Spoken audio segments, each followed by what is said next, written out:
Buongiorno everyone, welcome back to the Magpie Channel TV. Big day today, first home game of the championship season for Newcastle United women here at Kingston Park. We have just parked up, so let's get inside, see how we get on. Listen, big season ahead, we're looking for another promotion from Becky Langley's Lasses. Some big signings over the summer have been made. Sheffield United at home today. Let's get into it. Let's hope the Lasses can show the men how it's done. Yesterday's performance for the men against Fulham, let's hope this weekend can be rounded off by a win from the women. Let's go. Right then, press pass in hand. We do still have media access this season for the women's, thankfully. But now they're in the championship, there's a couple more rules.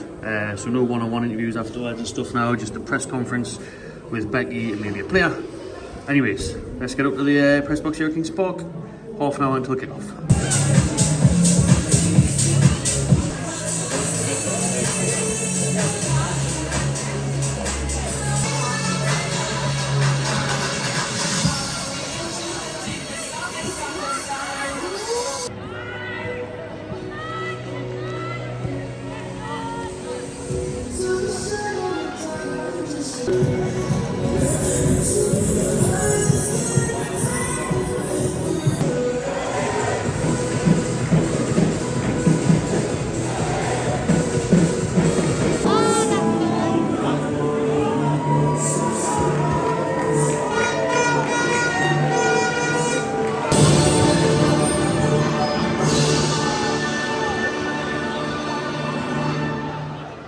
Teams are about to come out, make some noise for the United women.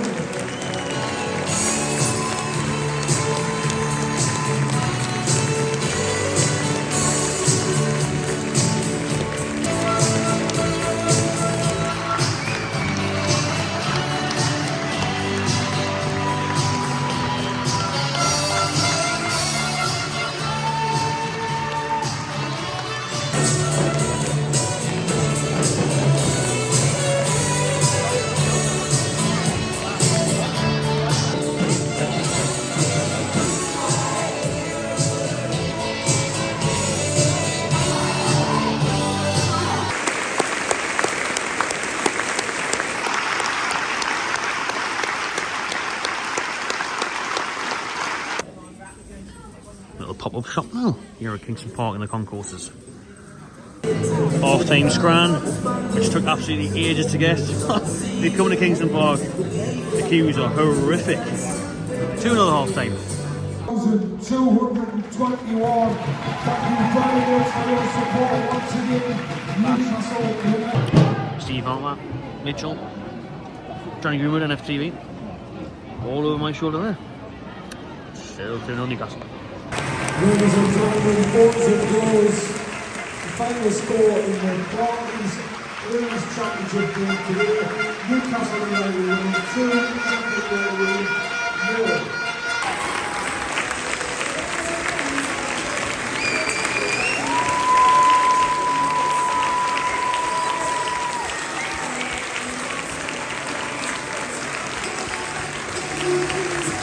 Congratulations, Becky, making this look easy. Start the championship. I've got to say it was always going to be difficult today. I thought, the crowds here, the expectations here again, but it's also an emotional one because there was a lovely tribute to the legend that is Colin Locke before today's game.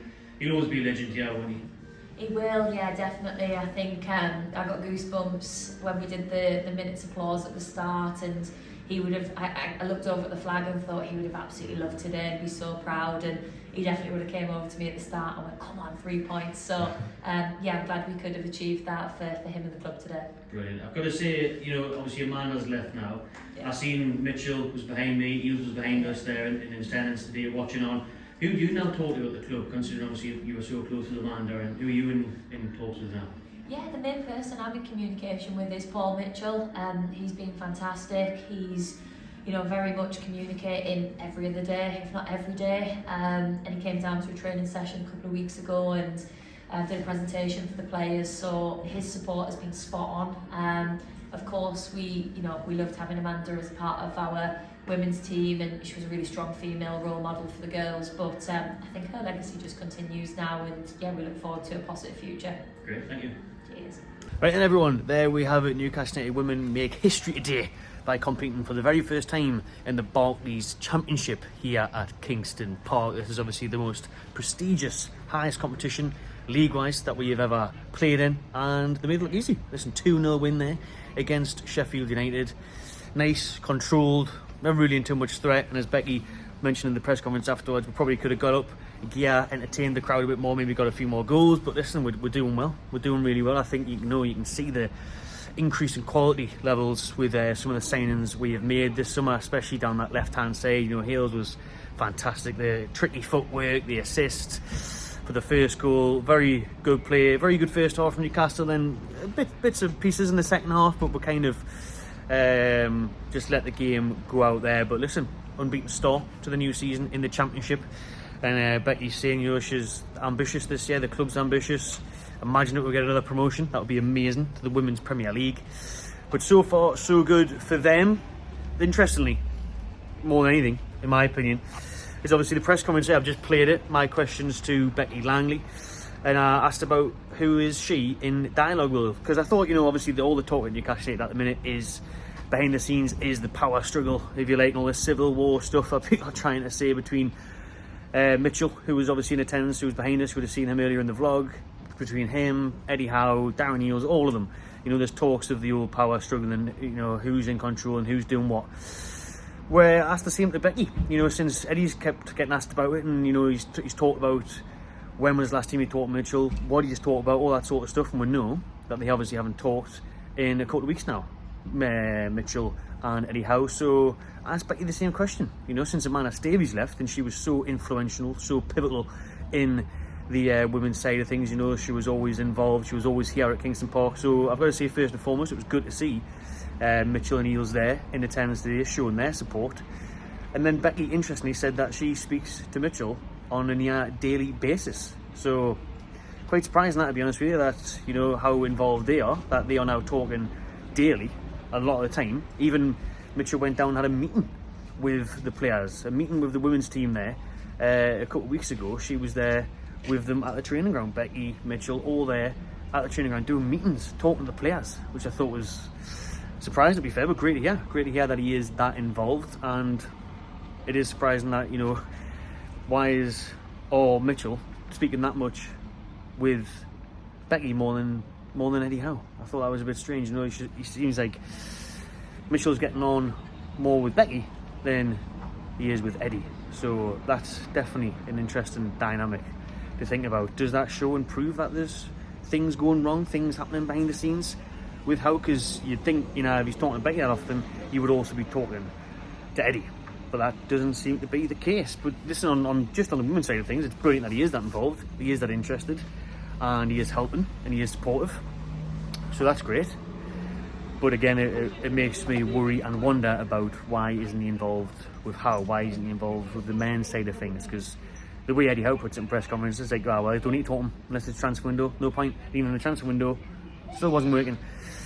However, he's constantly talking to Becky about the women's side of things. So yeah, that was an interesting one, to say the least, to be fair. But I would like to finish off the video talking about Colin Lock. So the tribute today was brilliant. We've seen at the start of the vlog there, the flag display for Colin, the minutes of applause for Colin Lock, who will always be remembered here at Kingston Park. He'll always be a huge part of this club and the history of it. He was a fantastic person, a brilliant bloke, a gentleman, and he will be sorely missed here. And I thought it was a very nice twist that Newcastle did make a tribute towards him, and he was remembered there amongst the fans and the players. So rest in peace, Colin. As always, absolute legend, and it's good to see the tributes paid to him today. Right then, let us know what you think of today's video, people. Don't know if I've missed out anything, but obviously the big thing is, Mitchell, Eales, all being in attendance. Steve Hart was here as well to continue the support for the women's side of things that obviously now Amanda Staveley, Gudusi and the rest of them have left behind. It's good, like I say, it is good that they're still showing their support, because Amanda was so important and huge in getting involved with the women's side of things, and pushing that game forward and having that community family feel. So it'll be interesting to see if Newcastle did get promoted, would Mitchell be on the pitch necking champagne like Amanda was last season? We'll wait and see. Big season ahead for Newcastle United women. Cheers for watching, people. Drop your thoughts in the comments below. Subscribe to Magpie Channel TV. I'll see you on the next one.